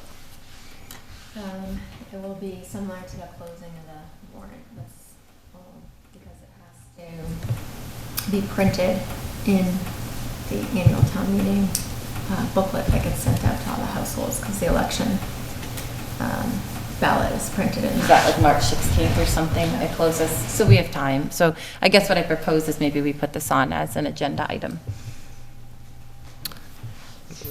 Discuss. I mean, we can certainly put it on as an agenda item. I will say right now, I'm not in favor of it, but. The town lost the opportunity to weigh in. The democratic process was lost due to an error, so I don't know why we would stand in the way of renewing the opportunity to let the town speak for themselves. I think that's revisionist. I think the town voted for the articles that were presented, and there could have been an amendment on the floor. And I mean, I hear what you're saying. There's an egregious error that the questions didn't make it to the ballot. I heard you. I think that the town had an opportunity to vote on this, and they voted, and it just didn't go your way. They didn't have an opportunity. They didn't make it on the ballot. Well, And we found out about But the ballot's and only we one found half. out about that at town meeting. But it was a moot When point. we found out about it at town meeting, we realized that the warrant articles we had, whether they passed or failed, couldn't accomplish anything because the state requires it to pass town meeting and the ballot, and we were And it didn't informed. pass town meeting. Because at town meeting, we found out that the town manager did not put it on did not submit it for the ballot in time, so there was no opportunity to pursue prohibition.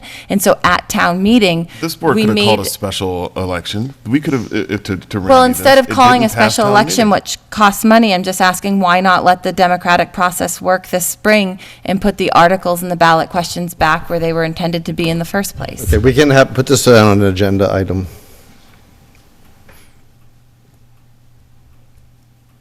let's draw things up. I don't know why we get afraid about letting people speak for themselves. I don't think anyone's afraid. I think we're I revisiting. think we things need that an are- agenda item, as we've said before. We're going to put it on an agenda.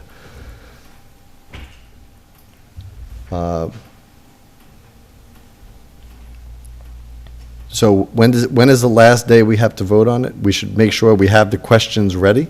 And so if we that- did it, we should so- make sure we do it right this year. So when is the last selectmen meeting that we have to vote on? We can have a discussion before then, but when's the last day we can vote on it? So if you can find that out for us for next week. How do we not know these dates? I'm looking at a calendar. Give me a second. Do you know the date? Yeah. I mean, you're March selectmen. 16th, I thought, but It is. That's the date the warrant closes, but it closes at 4 o'clock. So the real date is actually the Tuesday prior. So the 10th. So we have to decide on this vote on this on the No 10th. later than the 10th. Okay. I'd like to note I will not be here on the 10th. well, we have a few meetings before then, 18th, 30, and we can always call extra meetings for extra important things. Maybe to be safe, we should make sure we handle it by March 3rd, just. Yeah, I will not be here. Snowstorm I will or not be whatever. here March 3rd, so. So what Mr. about the week before that, then? Well, that's the last week. We don't have a meeting, and that's the last week in February. Can So we we put it on can, the agenda for February? we can put it, what is on the Next- agenda for next next week? Let's put it on the agenda for next week. There we go. I like that. Next week's the best week. Yes. Will not be here. That may, that may be safe. That's good. Okay, so it's on the agenda for next week. Any other committee reports?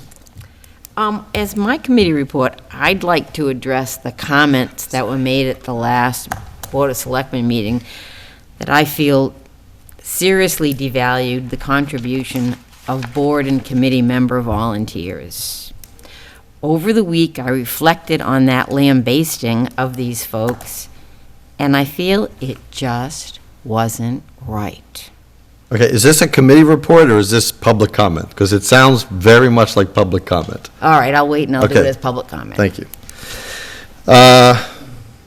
So, old business. Any discussion on the fiscal year 2021, the 5-year forecast, or the annual town meeting warrant articles, which, before I open that up, are we going to have a preliminary look at what is being proposed for the town meeting warrant articles for our meetings before we have to approve them on the 10th? Yes, you mean as they come in? Yeah. Well, Yeah. BOS submitting, are we submitting any articles we don't know about So- under our name? So if we can No. get a I mean- list. I mean, I haven't seen any warrant articles, and we haven't discussed any, You so. Right, just that's- discussed one about the primary school. Right. Okay, so is that our only one? Yep, right now. Okay. So whatever the standard ones are that we can review, meaning the budget, obviously, and transfer to stabilization fund that's in your Right, budget. those So- are all articles I submit. Right, right. So anything that's already been submitted, and as they come in, just so we can look at them. I mean, if they're by citizen petition, then obviously, we just want to know for point of reference, and we don't get to vote on those, but everything else, I think we just want to see. So, Mr. Chair, I guess I'd ask as a board, are there any warrant articles that we should be submitting or discussing amongst ourselves? I personally have none to submit to the group except for the primary school request. Okay, and then I would suggest possibly the marijuana Right, articles. which and- which will be on the agenda next week, yep. Yep. The building committee, we haven't officially voted on it, but we talked about sending 2 warrant articles, one for if we get all our work done to present our findings on the school, or if we don't have all the work done, to at least present an update. So we'd place 2 articles. We talked about placing 2, to only utilize 1. Right. So if you can submit, have the group. Yes, the should be on our chair. agenda for the Okay. next meeting. Okay, good. And the 2 that I brought up previously were Green Communities, for the streetlights. They're having another meeting about the streetlights from a follow-up from their last week's meeting. And the other one was 635 Mass Ave, which it's the property in front of the. The public safety building. Public safety. Okay, That's going on again? okay. That I said was a possible warrant article that was being brought back. By us? Well, Would it's have being, to be discussed by the board. Right. Okay. I'm just asking because looking at this, there's only 2 to 3 meetings that we can discuss these before they Yeah. become articles, and people are not going to be here for some of them. So all of a sudden, I feel like there's a time crunch. And to not even have these as agenda items, I mean, we should revisit the topic of purchasing the property if we found out any new information before we have an article that we But- present. I certainly don't feel comfortable presenting an article to spend that much money and not having had an opportunity to communicate about it. Well, we'll have community, if we decide it's going to go on the warrant, we'll have plenty of time before town meeting to discuss it, whether we support it or not. So there's two questions being asked. One is to put it on the warrant, and then we'll have plenty of, we're not going to ask people to Okay, in the decide their absence of position. having talked about them at all and just kind of hearing it come up again now, I don't feel prepared. I mean, it just. Okay, came well, in. it was discussed at the fall town meeting when it was passed over, when we weren't going to put it on, that it was going to come up It again. wasn't So passed over at town meeting. when it wasn't put on the warrant, it was said at that point, we was going to most likely be on the spring town meeting at that point. And then I think it was discussed at a meeting, you missed the warrant article. When? Was it- In the fall sometime. No, or- last week or the week. oh, No, I don't think it's come up. I don't think that's recently come. In a meeting. The only meeting Warrant I've, art- Yeah, last week? That, I no, remember. that, when we discussed possible warrant articles. The property was discussed last week? 635. Yes, I broached those two, the streetlights and 635 Mass Ave. Okay. I didn't, no discussion, thank you. but those Okay. were possible. I Oh, guess they yeah. need to be agenda items to actually be discussed. Well, I don't know how, I don't know the context that was brought up, but I mean, they've been on the radar, so. Now, on the streetlights, I don't want to sound like a broken record, but before we pursue the streetlights, I would like someone to take a look at all of the streetlights and decide which ones we don't need, where we might need some. You know, I don't want to just buy everything or replace everything. Well, we're going to get a presentation from Dave Blatt and the Green Community. Okay. Okay, Economic Development Committee, Board of Selectmen Representative. I guess that was discussed last week, It And- was. and two of us were out. I'm assuming none of the three here wanted to do it. Okay, I will offer to do it, to be on the committee. Unless there's an You got objection. it. So I will work with the land use director, and if you can, Mr. Bernie, if you can get me an email about who else is on the committee from the representative boards and commissions, et cetera.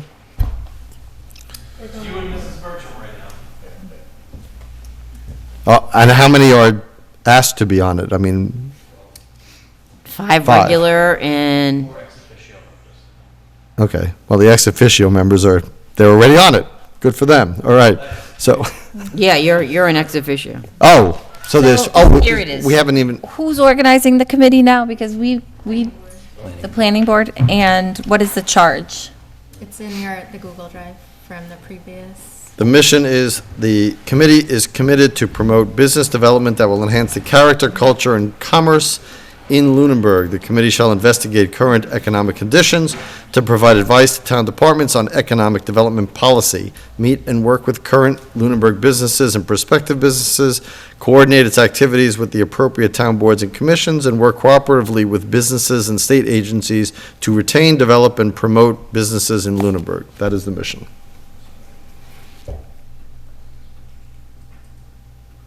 Okay, so the other members of the boards haven't nominated people yet? That's correct. Okay. And the three town boards that are named in there, the Agricultural Commission, the Conservation Commission, and the Open Space Committee, are asked to recommend representatives. They don't necessarily need to be members of those committees. They would be as recommended by those committees. Okay. And So I- as this gets filled out, I'm assuming, this is being done by the planning board? Correct. Once we have a quorum, we would look at seating the committee, and again, it's most likely going to be a 4 to 6 time a year meeting. It's not a massive commitment. We're looking for guidance and some insight into the business community and how the town can further assist and Sure. grow that that sector that exists currently. Not necessarily massive expansion, just So when this servicing our existing businesses. when this becomes a fully populated committee, you have my address? I do. Physical and email? Yes, I do. So you know how to get in touch with me? I do. Thank Excellent. you. Thank you. Thank you, Don. All right. We have, as the town manager has stated, this Thursday, February 13th, there is the presentation of the budget that you saw tonight will get presented to the Finance Committee at their Thursday night meeting right here at Town Hall at 7? 6:30. Our next meeting is next Tuesday. And our next meeting after that would be March 3rd. So we have all those. I don't think I missed anything here, yes? Is the 3rd, the 10th, is there a meeting on the 16th too? I mean, or, Where- doesn't mention a third meeting in March. That's, Well, 70, we didn't go out that far. We'll Okay. have one on the 17th. Okay. But if we don't have everything voted on for the town meeting warrant articles, then we may try to fit in a special meeting at the end of that week, so. End of March, you have to have a meeting as well to sign the warrants. Okay, well, we can do that. But I'm saying we may want to have one, because the warrant closes on the 16th of March. We may on the, Thursday before, if we don't get everything. So that's why I'd like to see all the warrant articles, so we can, if you want to submit them, whatever we have this week for next week's meeting, we can take a good shot at going forward with them. so are you saying that we'll need a meeting after the 17th of March also? No, she's saying at the last week in March, so the 24th, we will need to, we Oh, would okay. usually have off, but we need to have that. Yeah, that was my question. Yep. Then are we alerting the sewer commission to that? Or does it have to be televised? It probably doesn't even have to be It televised. doesn't have to be televised. Okay, so we can have it elsewhere if they need the stage. Okay. As we get closer to that, we'll let that know. All right, so public comment from the public. Wow, all right. Wow, 3. I'm gonna Right. brace myself. Mr. Passios. The Dave and Dave team. Dave Passios, 56 Whiting Street. When you were approving your minutes, reminded me of something. I was trying to do some historical research on meeting minutes last week, and I don't know where the hang-up is. I know I've brought this up before, but I found multiple commissions and boards that minutes are not posted online back at least to May of last year. So if possible, I'd like the town manager to look into that and see if they're held up in the town clerk's office, or many times they haven't come from the boards and commissions to the town clerk's office, or they're in the town clerk's office but haven't made it online. So I would offer as an alternative, because the town clerk is an elected position, that we not saddle chasing minutes for the town manager, and that you send something, a call or an email to the town clerk, who's responsible for not only posting them, but also not, if they don't get one, I mean, that's really the proper board. But also, Badgers if we ever get our new charter ratified, in there, the town manager is responsible for those duties to make sure that the charter is followed, and that is part of our charter and bylaws. Thank you. I wanted to mention that I do the minutes for the Stormwater Task Force, and the assistant town clerk gets those posted as, probably within a half hour of when I send them to her. So I think the town clerk's office takes care of the minutes that they receive personally. At least that's my experience. Mr. Rogers? Yes, Mr. Chairman. Dave Rogers, 82 Highland Street. I would like to give my own capsulation of the budget as I understand it. After you make all of the assumptions, which I agree with, there's $135,000 that's unencumbered, correct? Okay. But the jury is still out on a couple of things, because we don't have insurance numbers and some other things that could change that number, correct? Okay. In your presentation, I think I read it correctly, that the full-time mechanic for the DPW, that position has been eliminated? Assistant mechanic. Full-time is there. Don't need the assistant. I got you, okay. So that's a $40,000 savings, correct? Okay. The other question I have is, with the overlay surplus account, which has historically been at $175,000, that's for folks at home, that's, if you file for an abatement, that's where the money would come from. What historically, and I'm sure you don't have it, but I wouldn't expect it, but could you make sure that we get some sort of a reading as to historically what we have paid out of that account, the $175,000? Because I think I'd just like to know about that. So that's a fair representation of the overview of the budget, right? Right. Okay. I don't want to sound like a broken record again, but, you know, when they did when you put up the debt service with all of the various colors and stuff, I couldn't even see it from here, so you can't see it at home. I mean, so it's just, you know, I understand, but I don't understand how we can be talking, you know, the millions of dollars and we can't allocate $5,000 to make sure that we can see stuff at home and in here. The other thing is that the hearing. I mean, I know I'm old and deaf and what have you, but I really couldn't hear everything, and I think that's important for not only the people that are home, but also the people here. So that's all I have. Thank you very much. Thank you. Ms. Kammer. Hi, Sarah Kammer, 304 Lancaster Ave, and I'm relatively young, but I find it hard to hear too. So that's exactly. I had like lists and lists of things I wanted to say to you guys, but I was listening to your meetings. I listened to your meetings in the car. I'm going to get into a car accident listening to some of the things that you guys say. I was particularly frustrated to hear how you guys talked about the superintendent and the superintendent's budget when she was in the room and then when she was out of the room. It's completely different, and I think pretty unfair, especially because you guys say things like she's irresponsible with that budget, but I don't think so at all. She's stating a real need, and it's not her fault you can't see it. It's not her fault you're not listening to it. It's very real. Extremely real. Now, I know that we probably can't fund every real need that we have, but it doesn't mean you get to treat it with disrespect. And I look at the budget, and I listen to the budget, and what I see as a relative newcomer to this town, although, you know, I'm getting there now, I guess, I see really beautiful buildings that are decaying, and I see the same thing happening to our schools as we go with this 2.5% flat increase, regardless of what need is showing up. Our superintendent put forth that there are critical needs. Well, a critical need means that this year they didn't have what they needed. That's why it's so critical.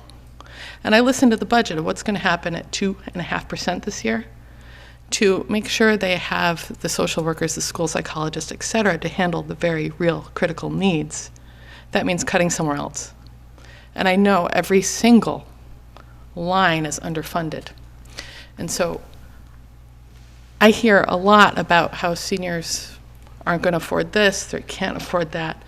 I hear a lot of talk about how, oh yes, I hate this one, the net contributor thing. I personally, I was aggrieved when I listened to that because I think it ignores our social contributions that we give every year of our lives, pretty much. Some years you're going to be a net contributor, and some years through misfortune you may not be.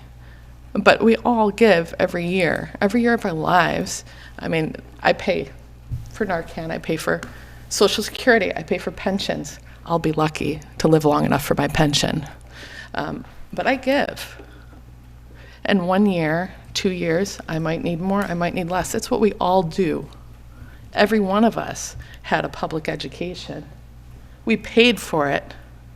Everybody pays for it. It's not old senior citizens, versus younger families. We're all in this together. It's ridiculous for us to be talking about people like they're 1 year at a time. It's a whole group. And I think you guys, I really appreciate your service, but you really lost it last week. You really went off the rails. You weren't thinking about people here. You were just kind of arguing with each other. And I know that happens. I was arguing with you in the car. So now I'm here talking to you about it. But I really think we need to start thinking about how we're going to fund all of these needs. When I look at our town, I see that we haven't been funding our needs for a long time. It didn't just happen this year. It didn't just happen last year. It's been happening a long time. And it's because we are sensitive to the needs of others that we're not raising taxes, but we're also not bringing in any new business. So in a small town, if you buy a house here and we don't have business, it's going to fall on your taxes as individuals. I think people understand that. So complaining that things are getting too high when we aren't actually funding any of our need or coming up with other ways of doing it is just passing the buck. And there's been a lot of that in this town, and I don't think it's responsible to continue to fund everything at 2.5%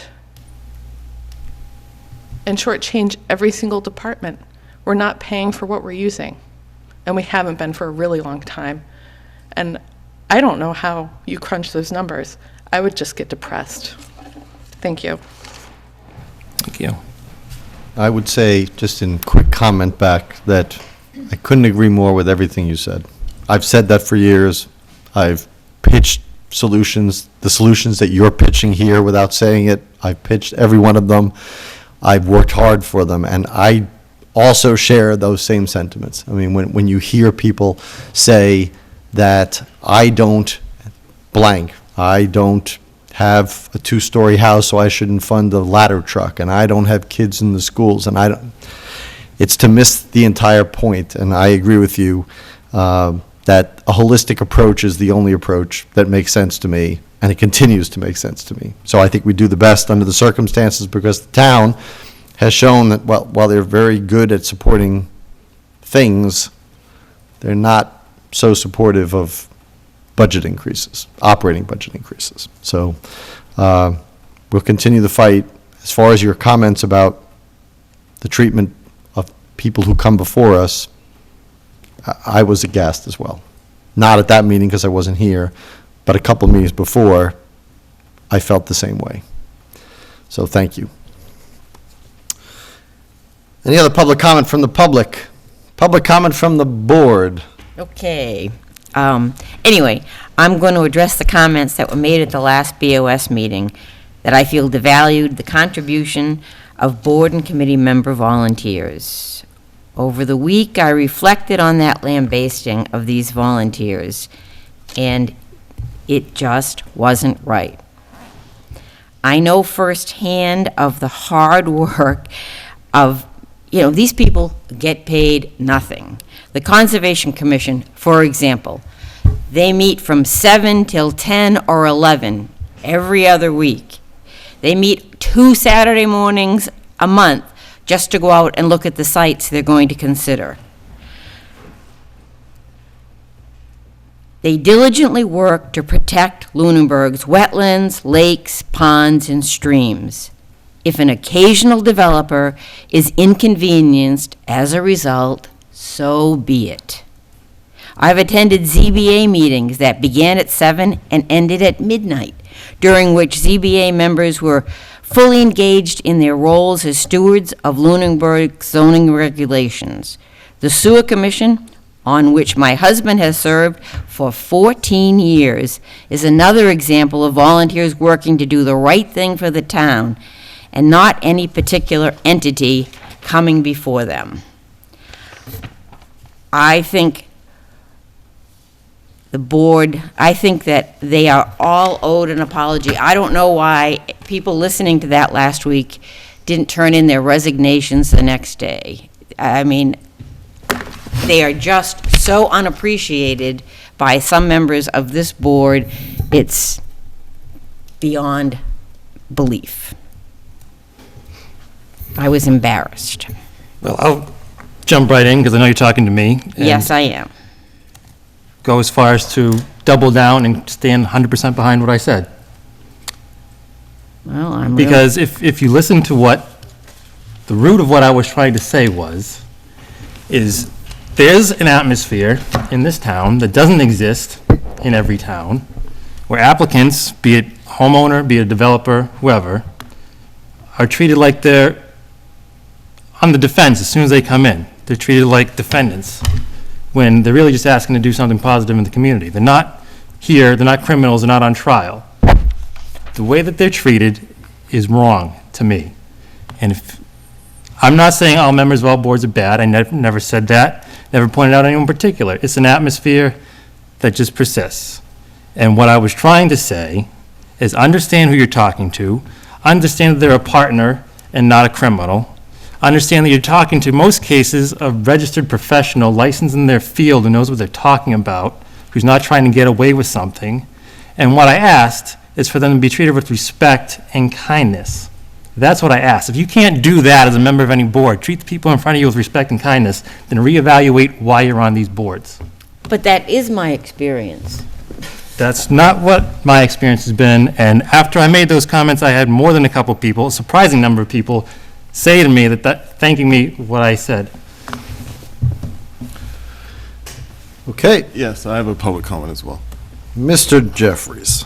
So, I mentioned at the end of January that I would make a statement related to Black History Month during public comments of this month.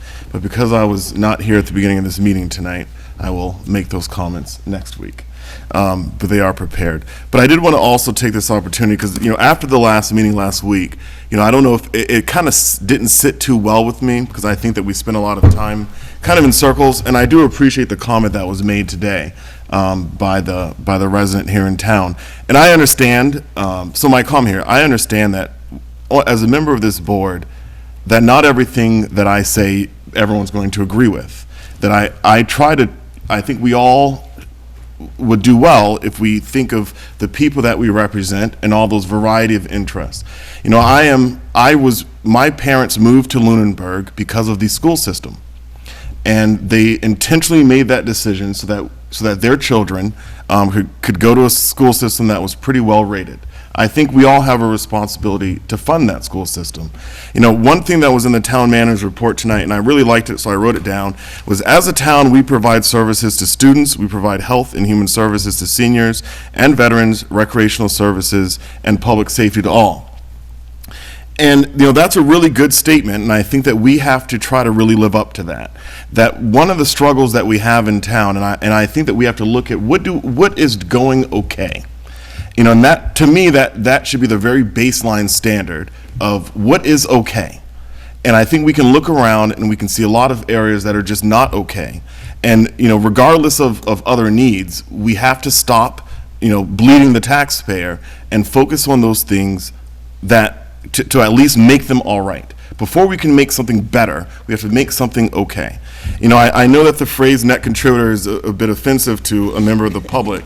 I got that phrase while I was campaigning a few years ago because that's something that someone said to me, and it represents a sentiment that some people have, which we all recognize that we're members of the community. I think that everyone's aware of that. And we all recognize that some people need more services than others. The person across the street who has a problem walking, and we have a responsibility as a town to make sure that there are sidewalks that are appropriate for that person. But I also think that we have a lot of members of our community whose interests are not able to be met by this town. Someone who has an opioid addiction, they can't turn to their town for really any solutions there. They can't turn to the federal government for really any solutions. So who do they turn to? That there are limits to what we can and cannot do as a town, but we can't get beyond what we are currently doing poorly, probably in many cases, unless we take a serious look at how we do things. So, my comment tonight really is to say that I appreciate all the people who listen to the meetings. I never know who is. I always am surprised to hear that people listen to them. I sometimes listen to other boards and committees as well. And I want to just also encourage people at home who are here today, to volunteer. That this is not easy. I leave here very frustrated sometimes, and it's not necessarily easy to do, But I think that part of the challenge in government is that we all, with our varied interest, have to work on a resolution. That kind of going in circles, vocalizing our opinions repetitiously doesn't do any good if we don't have a solution in mind that we're all trying to get to. We're not always going to agree, but as a board, if the majority of us agree on something, I think that's all of our responsibilities to support that the best way we can and keep it moving. Thank you. Okay. We have an executive session tonight, so I will motion that we enter into executive session pursuant to Mass General Law, Chapter 30A, Section 21, Reason Number 3, to discuss strategy with respect to collective bargaining, and the chair so declares that an open meeting may have a detrimental effect on the negotiating position of the governmental body, and to adjourn the meeting after exiting executive session, therefore not returning back to public session. So moved. Second.